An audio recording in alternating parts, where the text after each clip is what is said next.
take a moment to fully own up to the PowerPoint mistake. That was me.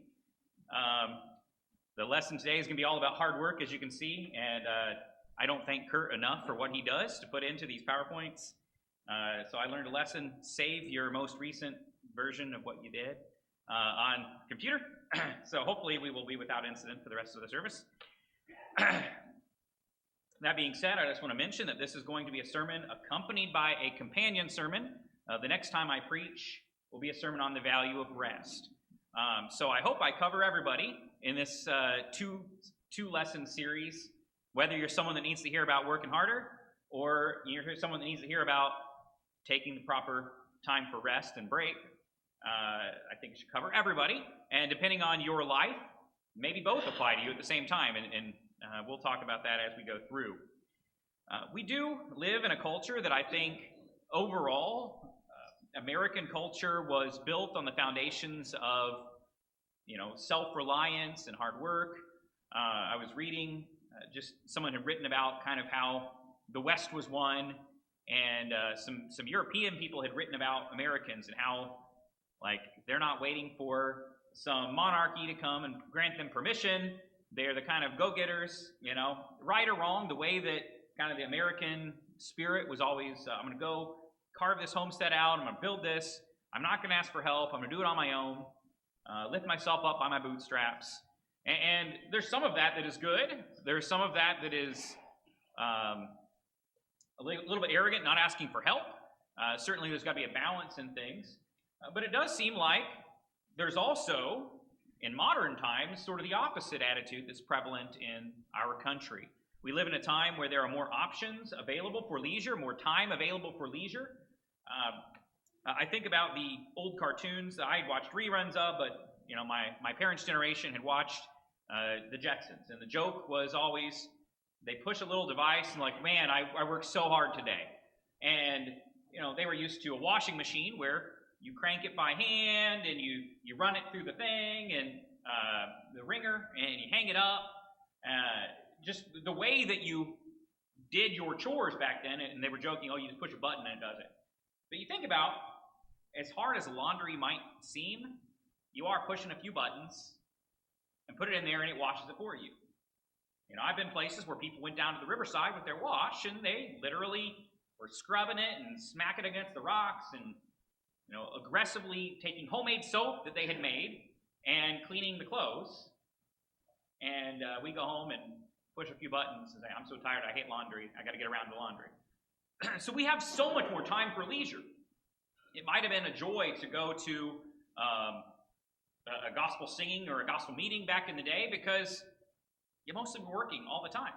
And so it was a rare moment that, and so church was almost a rest. You sit there and listen to a sermon. Nowadays, we fill our schedules so busy with things, but it's not because I have to do that to live, but they are things that often I have leisure, and I fill my time with so much activity and leisure. But hard work is important. I think everybody agrees in every culture hard work is important. And the Bible discusses the danger of laziness, the destructive nature of it. It is quite telling that in our culture it's possible to survive by doing very little. And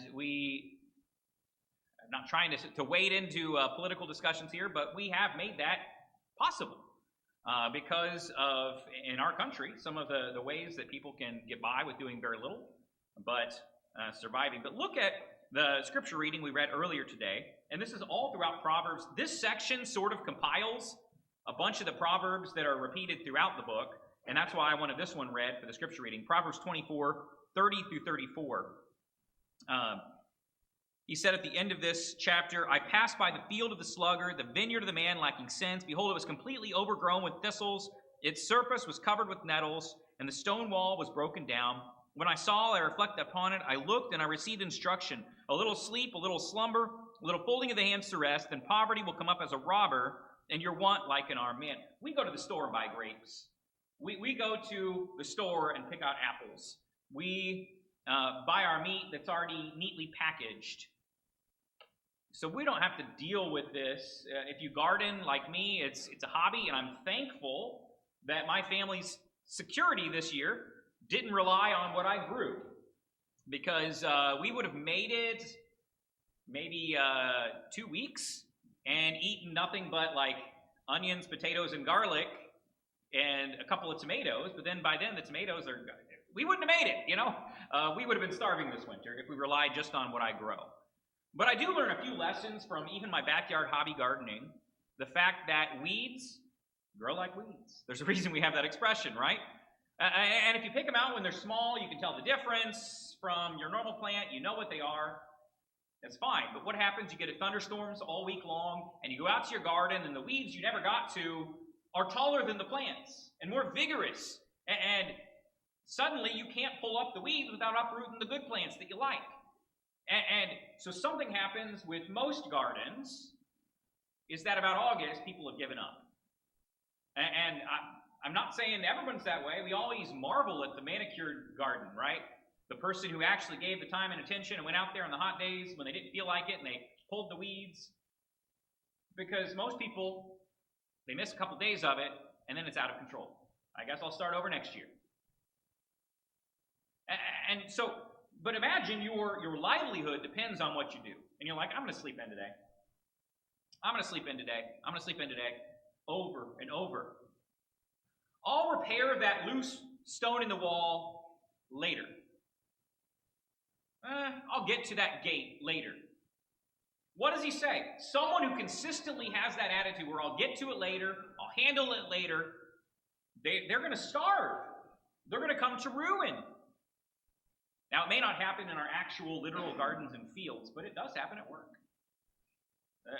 It's hard to find people that will stay at a job, do the job, hard work even when the boss isn't looking, and stay committed to it. It is very difficult to find people that have that kind of a work ethic. But the end is ruin. Poverty. Not to say you're guaranteed to be rich just because you work really hard. That doesn't always happen that way. But if you don't put in any work at all, life is not going to be good for you. Ecclesiastes describes it talking about a house. If you want to turn one book over, also from Solomon, much wisdom about life. And by the way, we'll spend a lot more time, I think, in Ecclesiastes about rest in our sermon a couple weeks from now. But in Ecclesiastes 10 and verse 18, through indolence, the rafters sag. Through slackness, the house leaks. I grew up in a neighborhood in Anderson, Indiana, and at the time, it seemed like just normal, but there was a lot of people that had like cars up on cinder blocks, and like their whole front yard was full of cars, and they had a tarp on their roof, and it stayed there for a couple of years, and people didn't fix things. You know what happened? I actually visited a couple of years back when I did a gospel meeting in that town of Anderson, and went back through my old neighborhood. By the way, I don't know how my parents raised 5 kids in that little house for the years that we were there, but some of those houses were empty lots now. They were gone. I can guarantee that the people who lived in those houses, who neglected caring for those houses, they were the cause of the ruin. There's, down by County Line Road, Stone Avenue, there's a corner. There was a house. There were some reasons why it ended up kind of vacant and had all sorts of issues, pest issues. I think people broke in there, and maybe drugs and stuff like that. And it took them a couple of years, I think, even to deal with knocking the house down. That house is now an empty little lot. Through neglect. If someone would have lived in that house, taken care of that house, it would have been okay. But you let something go, and you let something go, and you let something go, and there is destruction. It's kind of built-in consequence to our world that we live in, right? And here's something that is a little bit shocking when I remind Christians, because they pick and choose verses about church discipline, and they don't realize that in 2 Thessalonians, do you know what church discipline was to be done for? Laziness. You know, I've never been to a church, I think, where someone was withdrawn from for being lazy. I really don't think I have been. But did you know that is a legit reason? It's just as bad as, Titus 3, someone who's preaching error divisively and dividing the group. Did you know he actually says if someone isn't to work or doesn't work, they're not to eat either?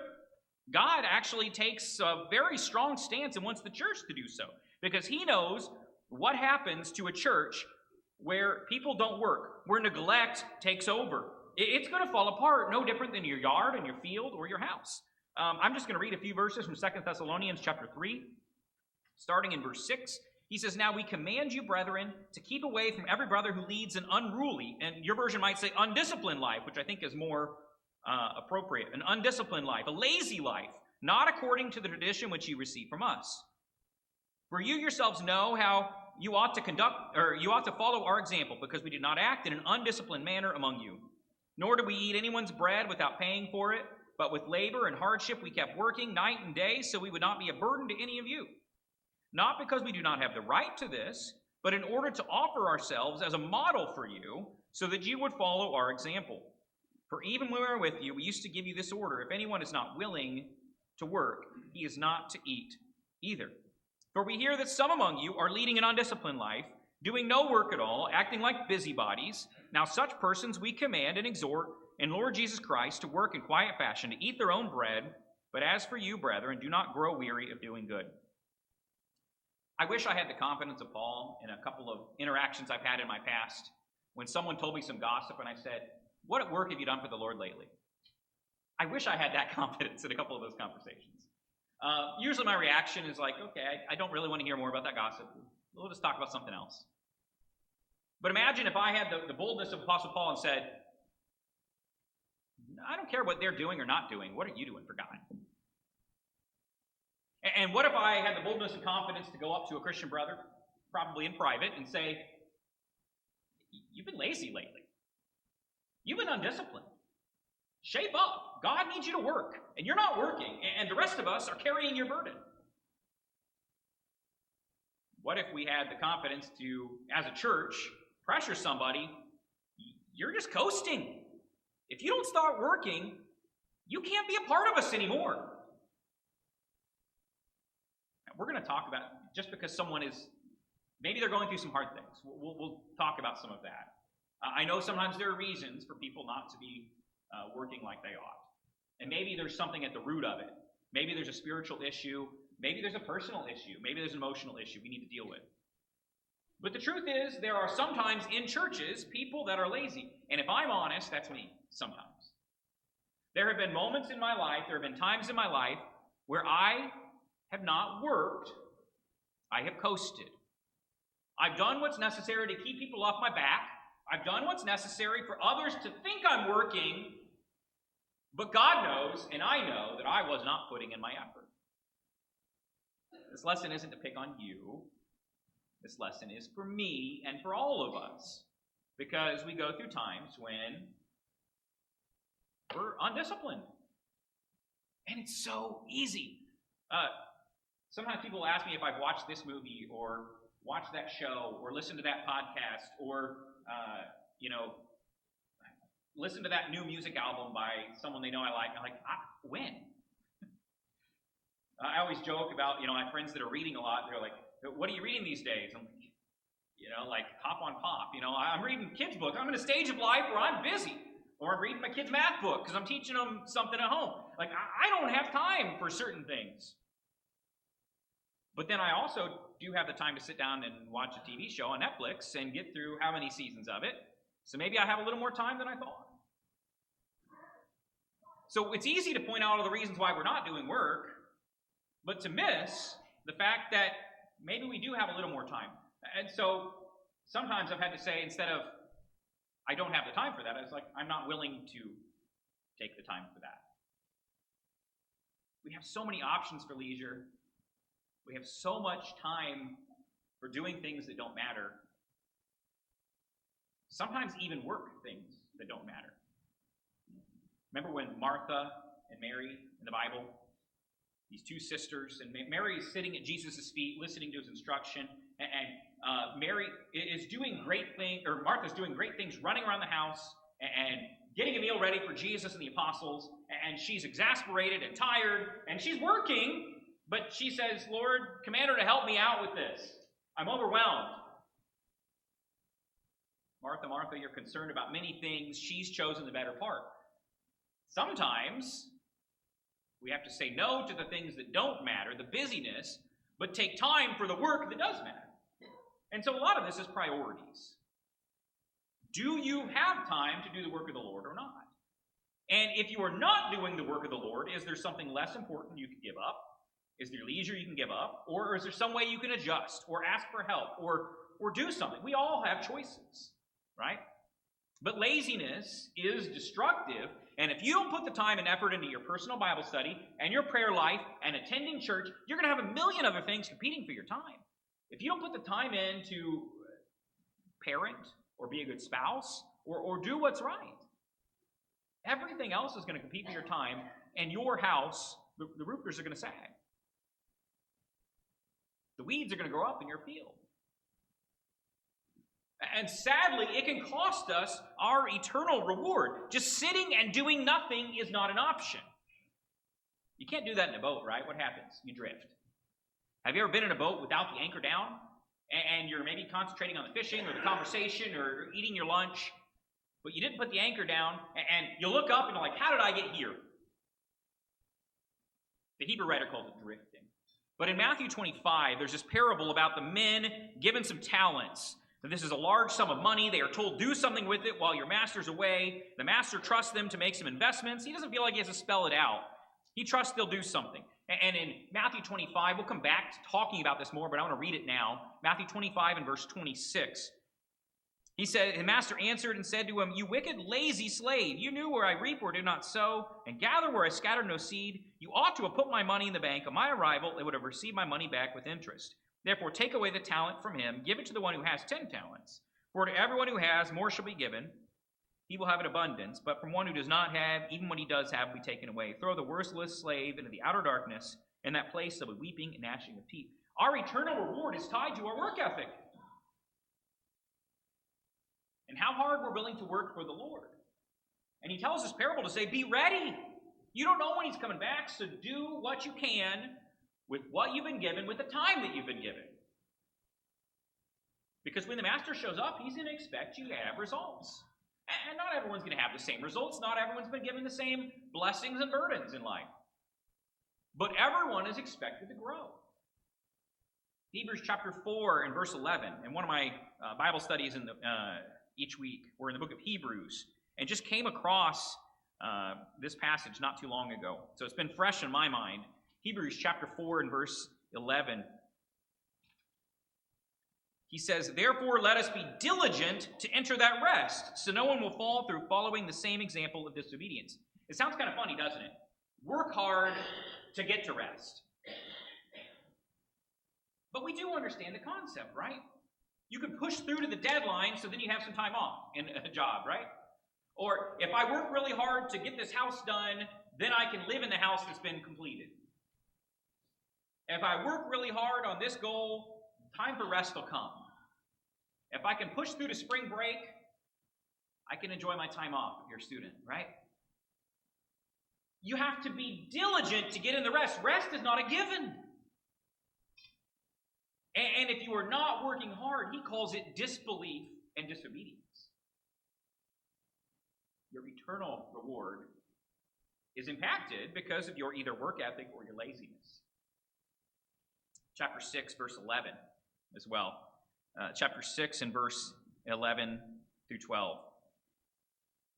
He says this, we desire each one of you show the same diligence so as to realize the full assurance of hope until the end, so you will not be sluggish, the imitators of those who through faith and patience inherit the promises. The farmer pulls up those little weeds, looking forward to the harvest later on. Someone repairs their house now so they can enjoy it later on. Someone puts in the effort, the training, the knowledge now, so later on life can be what they want it to be. I don't wholly endorse financially all of the pieces of what he teaches, but Dave Ramsey has this phrase that live like no one else so that you can live like no one else. And I like that phrase, right? If I'm willing to be disciplined and hardworking and that kind of stuff now, then later on I'm going to have a life that I've built because I put in the hard work early on. The Proverbs say it many different ways, but one of my favorites is he says, "Go to the ant, you sluggard," right? Proverbs chapter 6. If you're not familiar with this, I think this is one of the most meaningful Proverbs on work. Solomon, and here's the funny thing. Have you ever pictured Solomon, royal crown, purple robes, and he gets down maybe on the ground, lays down like this, and just watches an anthill for a day? Solomon had the leisure to do that, and I think he probably did. Now, maybe he was thinking back to when he was a kid, and he was sitting out there in the palace, and David was king. But I think Solomon sat down and watched an anthill. And that's when you can write words like he does in Proverbs 6. Sorry, I need to turn pages while I'm talking. Proverbs 6, starting in verse 6, we're going through verses 11. "Go to the ant, O sluggard, observe her ways and be wise, which having no chief, officer, or ruler, prepares her food in the summer, gathers her provision in the harvest. How long will you lie down, O sluggard? When will you rise from your sleep? A little slumber, a little folding of the hands to rest. Your poverty will come like a vagabond, your need like an armed man, a worthless person. A wicked man is the one who walks." I went one verse too far. But he talks about the danger that comes from not working. And if you want to learn a lesson, you learn, they work. They're stored up for winter. And when winter's over, the ants are alive. Because the prep that they've done. One of my favorite things to watch on Animal Planet specials was the leafcutter ants. And watching them, like there's a giant leaf, these tiny little ants, and they each use their little teeth to, mandibles, whatever they're called, break a little part, and they bring it back, and they're building structures. I remember when I was in one of my trips in Africa, there was this type of a bird where I think they're called like a weaver or something like that, but they made this nest. The funny thing is, if the female bird doesn't like it, she tears it up and needs to start over. But these elaborate nests that almost look kind of like a beehive sort of a thing up in the tree. And it's just constant. Fly out, get a stick. Fly out, get a stick. And they put it together, they stick it together, and make this elaborate thing. I had a friend in northern Michigan who raised bees and brought me out there. And I learned to really respect a lot. He said, "I don't know how anyone can keep bees and not believe in God. They cap the honey at exactly 17% moisture so it doesn't mold. This food is going to keep for 100 years if you store it in glass."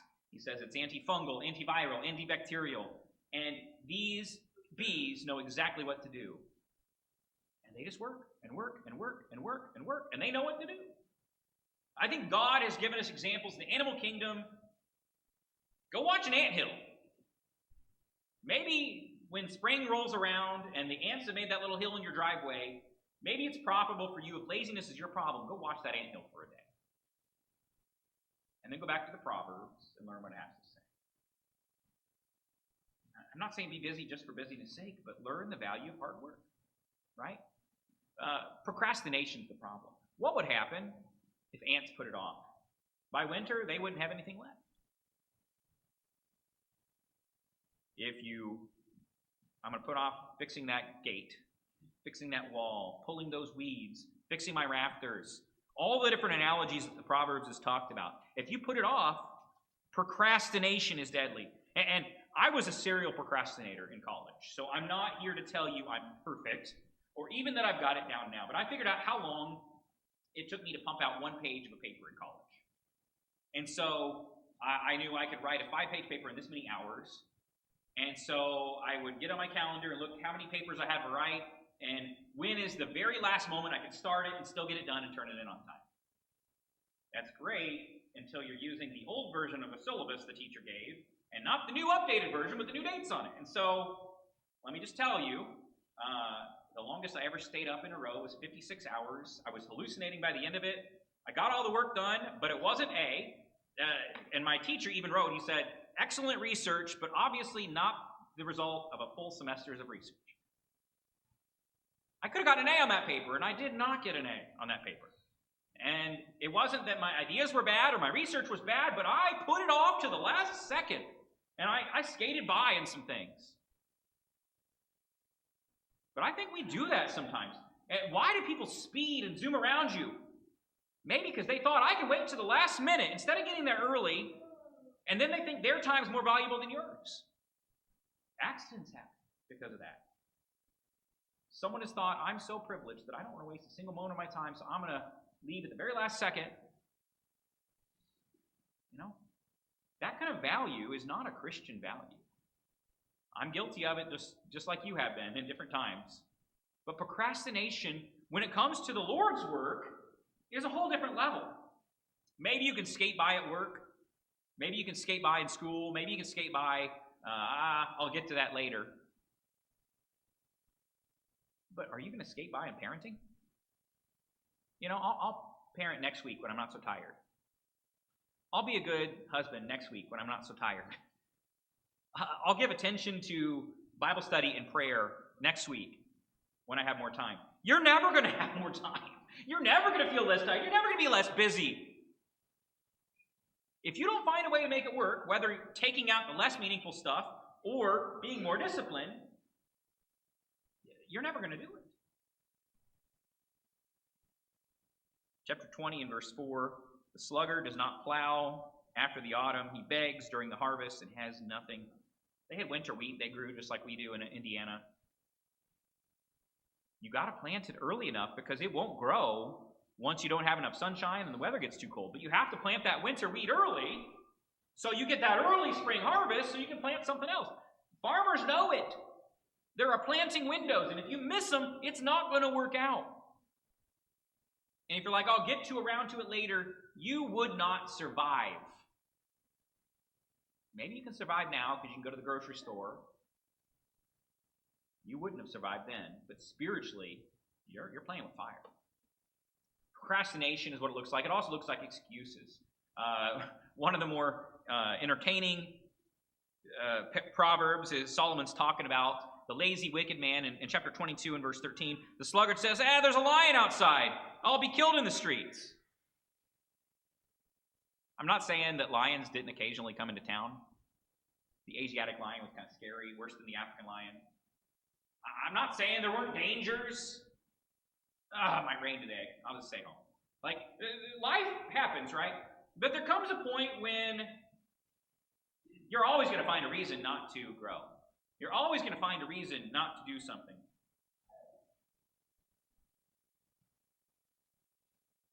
There are people that are fully capable of becoming teachers, song leaders, leaders at home, evangelists in reaching, spreading the good news to their friends and neighbors.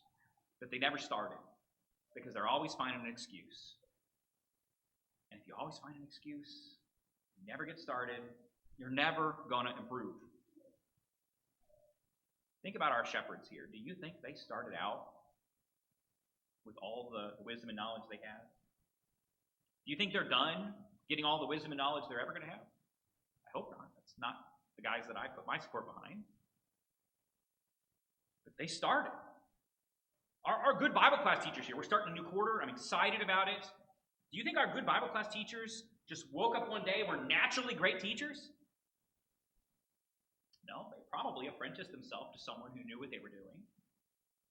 And they put in countless hours of preparation. The fact that there is such an organized resource room upstairs, and that in each of the kids' classes there are multiple folders with all this work done, someone has put in the work. And no one just woke up and was good at whatever they do. You know, we put too much emphasis on natural ability. Oh, I wish I was skilled like that person, but some people, man, they can just do more. But I think about some of my sports heroes like Michael Jordan. It's the result of practice. I'm not saying he didn't have some natural inclination, and if I was 6'4", I probably could do a little bit better in basketball, but it was countless hours. And there were moments, if you know his story, he even was cut from a team in high school, I believe, at some point. And I'm not saying you're going to be Michael Jordan, but you can put in some effort and get better. But we have this, we look at these people like, oh, they're so much better than me, or more than me. I can't do that. And we let that perfection become the enemy of progress. And we never grow. And if you're looking for an excuse, you're going to find one. Chapter 26 says something very similar, but 26, 13 through 16. The sluggard says, there's a lion in the road, a lion's in the open squares. The door turns on its hinges, so the sluggard's on his bed. The sluggard buries his hand in the dish. He's weary of bringing it again to his mouth. The sluggard's wiser in his own eyes than 7 men who give a discreet answer. Like one who takes the dog by the ears is one who passes by, meddles with strife, not belonging to him. But it's like he reaches his hand into the Cheetos and is too lazy to feed himself a Cheeto. Like, that is the picture here. The tasty morsel. If you don't want to grow, you're not going to grow. That old American proverb, to him who thinks he can or thinks he can't, you're right. How would you know unless you try? How will you know unless you put the effort in? I'll never be a good teacher. But I'm going to use a phrase that is actually pretty modern, but I think if we think about it, it's probably been around forever. But this is a phrase that's used in family counseling now. Have you guys seen this before? Weaponized incompetence. I'm going to give an example of it from my own childhood. So we had 7 kids in our family, and so it actually wasn't that bad, but every night someone had to be the one who cleared the table and put the leftovers away, and the other person was the one who wiped down the table and counter and loaded the dishwasher. So having 7 kids, a couple of them were small at the time, we rotated it through, I think, 5 of them when I was at home. It's not like I was doing it every night. I wasn't some Cinderella who had to scrub the floors on my hands and knees or clean things with a toothbrush. But I told my mom, I was like, it takes me so long to load the dishwasher, and you always come along and say, I put this in the wrong spot. I don't know if it goes on the top or the bottom. You're so fast at this. You can do it twice. You can do it so much better than me. So you should just do it. And Mom's like, no, it's time for you to learn. Mom, I don't know about separating the colors and the whites. I don't know about laundry. And you're already doing so much of it. It's more efficient. Instead of me waiting to get a load of my own, couldn't you just throw my jeans I need for tomorrow in with your clothes? Mom's like, if I don't teach you now, who's going to wash your clothes in college? My mom saw through my little ruse. That person up there, they're good at preaching. That's just not my thing. I'm not apt to teach. So why don't we let the ones who are good at preaching do that? I'm too nervous to talk to strangers. I'm too shy to meet visitors. I'm too unskilled with my speech. I'm scared to grow. They're good at that. We have a lot of people, and that's just not my strength. So I'm not going to get better. Sometimes, I'll speak to the husbands here for a second. I put the clothes on the kids backwards. I grabbed the wrong kind of shoes. I brought the kids to the store in a swim diaper instead of a regular diaper, and that just won't do. I'm just not good at this, and my wife, she's just blessed with God with so much talent. She knows the kids better than me. Let her do it. She's the one that's got all this talent. Instead of learning.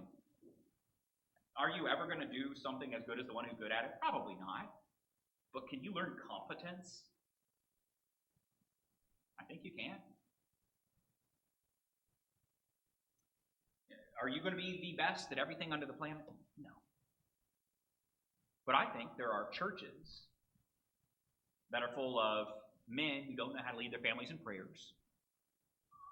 Because the woman was the spiritual leader of the family, and the men never stepped up to learn how to say a prayer.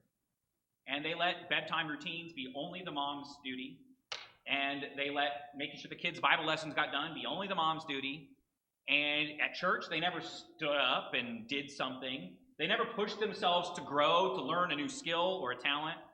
Maybe they said, hey, that deacon's really good at home repair projects, and they can fix up the building problem, so I'm not even going to ask to help. Because they know what they're doing. All the while not realizing that everything piles up on that deacon, instead of saying, let me learn. Let me come along with you and see how this is done. How can I help? The Bible class teachers that sign up time after time and never get a chance to have a break and sit in an adult class and be fed, because other people who are fully capable don't step up. This hits close to home for all of us. I'm going to be signing up to teach a class I've never taught before next quarter because I want to give some people a break. And I realize I've not done that before, and I've let people teach my kids, and I've never stepped up to teach my kids when they're real young. I'm going to go out of my comfort zone, but I don't always do that, right? I stick with what's easy and comfortable and simple.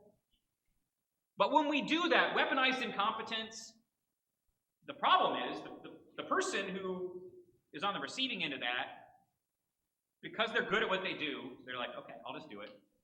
I get it done better anyway. And they don't set the boundary. They don't say that's not okay. They don't say, well, you need to learn to change your own kid's diaper. Or you need to learn to load that dishwasher, kid. If we don't teach that and demand growth as a church, we're in trouble. Aaron. You know, this golden calf, I didn't really want to make it, Moses, but you know the people. They just demanded, and they were scared, so we just threw in the earrings from Egypt, and out popped the golden calf. Aaron, you know better than that. Do you think you couldn't have told the people, that's wrong, I'm your leader, listen to me? And they listened? They respected Aaron.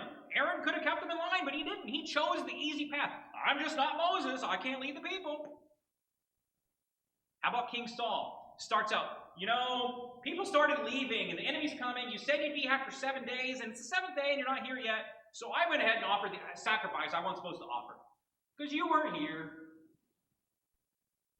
I know you said kill the Amalekites and wipe out the enemy, but the people, you know the people, they saved all these good animals. King Saul was all about that, right? He never owned up to his failure, the fact that he wasn't leading the way he ought to lead. You know what he should have said? I was wrong. I sinned. How can I fix it? What can I offer God to make this right? And he never did. He just said, you know the people. It's all their fault. That unfaithful servant, Master, I know you're a hard master, and you expect things. Seed where you didn't sow, and you expect growth where you didn't go in and do the work. So I just buried your talent in the ground, and here it is. He said, throw that man out to the darkness with weeping and gnashing of teeth. You can't just claim, I'm just not good at that. I just don't know how. I'm just going to give up my hands and do nothing. As a husband or wife, as a child, as a parent, as a teacher, as a preacher, as a song leader, as a deacon, as an elder, you can't just say, I'm just not good at that. I'll never even get a try. And that's not to say we don't have different roles in the church and that some people are better at other things than others. And we all have a niche we fill, but you've got to stretch. You've got to grow. In Hebrews 5 and 6, he says, I have a lot more I want to teach you guys, but you should be teachers by now. And you haven't grown. And we have a teacher shortage with all the Hebrew brethren. What are you going to do about it? He went on to teach them anyway, because they needed to hear it. But he said, wake up. Right? Now, this is the moment I want to step here and acknowledge the challenges. Burnout is real.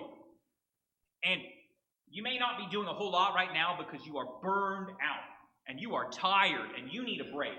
That doesn't make you lazy. There are sometimes as a parent, at the end of the day, we've got great plans. There's the sink full of dishes and there's the piles of laundry that need folded. And sometimes we just sit there like, oh, that was a long day. That's different than laziness, right? Because as we're going to talk about 2 weeks from now, rest is a virtue. Rest is a value. And in fact, it's a discipline that Americans aren't good at when it comes to those sorts of things. It's okay to do nothing sometimes, to rest and recoup. Now, when I say nothing, I don't mean absolutely nothing. But meditation, prayer, getting a good night's sleep so you're the best for your family, that's okay, and that's not laziness. And burnout is real. Biblical characters got burnout, and God had to step in and help them out. And discouragement's real. When you're like, God, what am I going to do with these people? And Moses is like, why did you put me in charge? It's okay to be discouraged. It's okay to be tired. If you're one of the shepherds and you're just tired right now because there's a lot of crises, that's okay. That doesn't make you lazy if you say, I just need some time to recoup my thoughts, spend some time in the Word, and go to bed early tonight. In fact, I want shepherds who feel like they can do that, so they can wake up tomorrow and handle the crises tomorrow. Parents, it's okay to say, the kids are alive, they're clean, they're fed. It's not perfect. I can sit down and just be. That's okay. That's not laziness. And I'll just give you two examples without reading them, but you know about Moses, like I said. Moses had tried to lead the people. He kept giving God excuses about why he wasn't ready to lead because they had rejected him before. God eventually says, get up and go lead the people. But Moses was struggling. Elijah as well in 1 Kings 19. He had done amazing things for God. He's like, God, just take me to heaven right now. I'm good. I'm done. I'm the only one left serving you. He is burned out. And God fed him. God gave him a nap. And God said, I'm here. But go get to work. So sometimes you need some rest before you can go get to work. Moses got 40 years of it. Elijah got 40 days of it. That's okay. But once you rest, get back, get some work done, right? The solution here, though, God gives a solution. Sometimes I'm weak and you're strong. Sometimes you're weak and I'm strong. So what do? Galatians 6. What does it mean to fulfill the law of Christ? It means bearing the burden of those who are weak, right? Because burnout and discouragement are real. Sometimes I see you're struggling and I go and I support you. You go to the new parent and you say, I know you're not getting sleep at night. I know you're struggling. I've been there, done that. Let me help you out. You go to the person who has been teaching for 4 quarters in a row and you say, I'm going to teach the class you're teaching. You know what? You go sit in an adult class for a quarter. You go to the preacher and you say, hey, I see you got all this going on. What can I take off your plate? Or how can I support you in what you're doing? And you go to your spouse and you say, hey, you cook all the time for us. I'm cooking dinner tonight, not you. Find a way to support those who are struggling, right? And I always love Hebrews 12 when he talks about lifting up the hands and strengthening the knees of those who are weak, supporting those who are going through struggles. And I'm not preaching this because I don't think we have this. I think we do have encouragers here, but we need to be looking for opportunities to help those who are burned out, who are struggling. And when you're strong, you help those that are weak. You know what? They're going to do the same for you when you need it. Because we're a church looking for opportunities to serve. I know I'm going fast at the end of this. I had a lot to say and didn't realize my timing. But I'm going to give you 3 Bible verses. That's what's going to be on the slide. You can write down the references if you want them. What does God want? Whatever your hand finds to do it with all your might. For there's no activity or planning or knowledge or wisdom in Sheol where you're going. He's looking at it from a viewpoint of this life. You got one life. You've got your health and your body and your energy and your mind right now. While you've got it, do everything you can to the best of your ability for God. Yeah, sure, there's heaven someday. But right now, do the work of the Lord here while you're here. Because the time will come and you can't do everything that you want to do. In the New Testament, the same thing, a very similar idea. Whatever you do, do your work heartily as for the Lord rather than for men, knowing that from the Lord you'll receive the reward of the inheritance. It's the Lord Christ whom you serve. And this is a section where he's talking to servants, and maybe they have some masters that aren't so great, but he says, God's your boss. Not your manager, not your owner if it was a slave back then, not your parent. God's your boss. You're working for him. And he sees, and he knows the struggle, and he'll reward you when the time is right. And it's worth it to work hard so you have that rest someday. Be diligent to enter the rest, right? Be diligent to enter that rest so no one will fall through following the same example of disobedience. Rest comes later. Work is here now. Our roles may change throughout our time as believers, our time as parents. And the goal is you're not going to be wiping noses and potty training forever, right? The goal is your children someday, they can clean up after themselves and they can help you out, and you've got a project in the yard and the kids can do most of it, but each stage of life has its work and its effort that you got to put in now, and it pays off later. And so maybe you're a competent teacher, and it would slow you down to take on a young person who's never really taught before. But you're doing yourself a favor, and them, and this church, and the children of this church, if you bring along the teacher who doesn't know what they're doing and needs a lot more help, and you say, learn with me. And so later on, this church will have more teachers. And Rick and I shouldn't preach every sermon here. And there's time that we give people for practicing, doing invitations and short talks. But we should not do every study in every sermon. Because eventually, other people need to learn to step up and do that. What happens if both of us are out of town at the same time? It's going to happen later this month. What happens if both of us got sick at the same time? What happens if anything that's out of our control? Would we just leave a church without resources? I don't think that we would. This church has a lot of capable, talented people, but if no one's ever given a chance to grow and develop, you can't just rely on a few people, right? We are constantly training our replacements. We do that as parents. We do that as workers. We do that as leaders. We are training our replacements. That song that Rick picked, and by the way, I didn't tell him my sermon, but the army of our Lord, the older Christians pass away and they go on to their reward, but new soldiers rise and they fight the battle. They pick up, and hopefully we get them a head start better than we ever had.